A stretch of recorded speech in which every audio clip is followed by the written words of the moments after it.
In a republic, there's always the access to utopian ideologies. Ideologies such as slavery, feudalism, and oligarchy.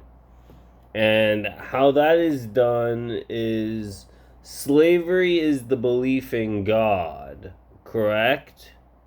So if God is the Christian God, is this truly a roster for accepting a Eucharist? Or are you being deceived into drinking the blood of the Lamb instead of the blood of Jesus?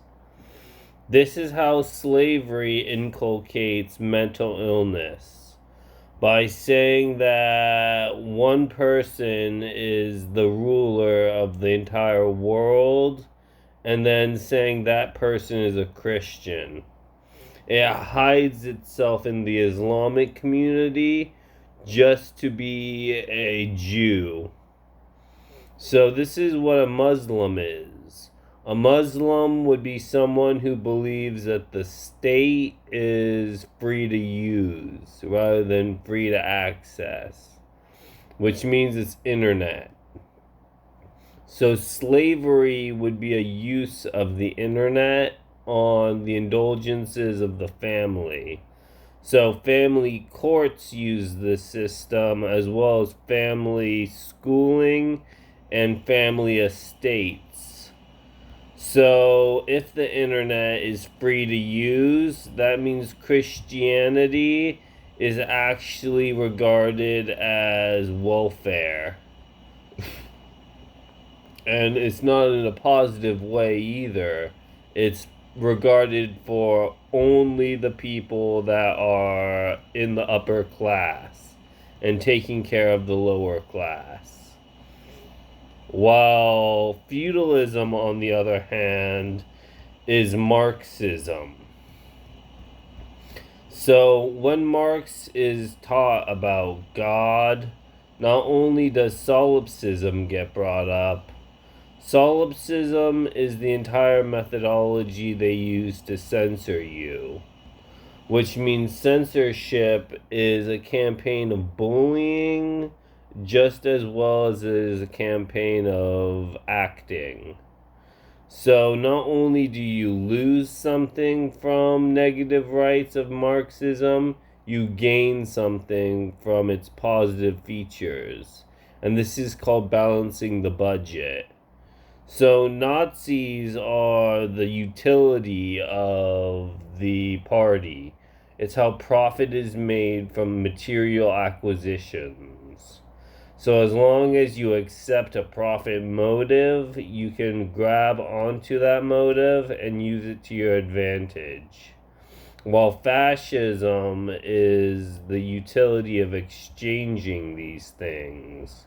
So it quickens the pace as well as deletes the units of such things that require the party, so that they never again delete themselves but require themselves to be traded on the exact same form they're using. So this is data sharing. And data sharing is how forums are done on mass levels under communism. And communism is an illegal system that says law and order is the only carrying capacity that you need for communism.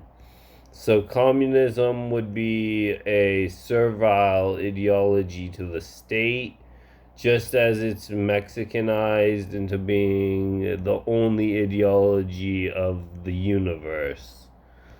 So this would be a free thought category rather than a slave category. So feudalism teaches that free thought is part of a utopia of Mein Kampf. So feudalism says that the utopia of Mein Kampf has a manifesto to it called the Communist Manifesto that has textile industries for its enchiridion of stoicism. So this is how a compromise is to be dealt from one system to another in stamping each law for its temporary purposes of retaining the vote. So this could be European, this could be textile, or it could be Indian.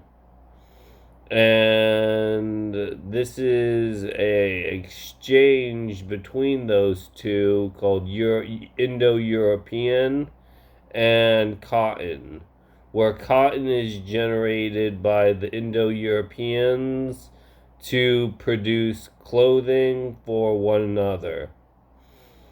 And this is what oligarchy thrives on.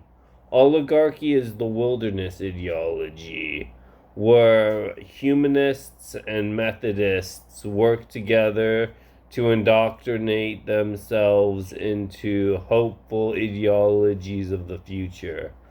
While oligarchy says that it wants to be National Socialist, it also says it wants to be libertarian, which means it doesn't really refuse these acts, but allows them to happen under their own guidance. So if a feudalist under libertarian socialism is an anarchist, not only does the ability for slavery return for the feudalist is temporarily censored into being a preservative for the rest of the party. So this is how Methodism starts indulging in one ideology to the other. So while Methodism has the form of Zionism, Zionism would be Nazism displaced into the egoist party. So egoism would be pragmatic here, as well as a utility of normalization for people.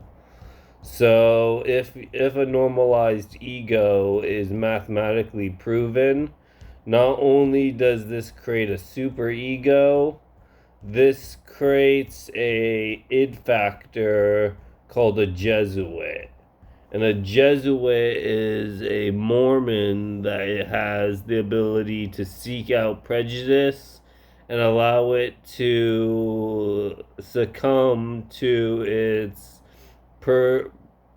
preserving of foundational textile liberties. So in this system, not only do they front run for campaigns, they symptomize the problem as if it is part of a compromise. So these compromises are market-based because they are free to use and free to share, but they exchange more than textiles. They exchange literature and weapons, which means that the Viking Age has officially begun, which is how new ages begin from time to time just to start up industries to return textiles back into its lower form. So while the socialists may disagree that Vikings are a unit or even a party, they definitely have the ability to determine law and order. So if a law is passed by a Viking, not only do these communist factions of Mormons exist to censor one another, they actually form into a two-party system called Democrat and Republican. So while Democrats are communists, Mormons are Republicans, and vice versa, until the textile industry is all used up, so that you get a libertarian socialist party and a anarcho-socialist party.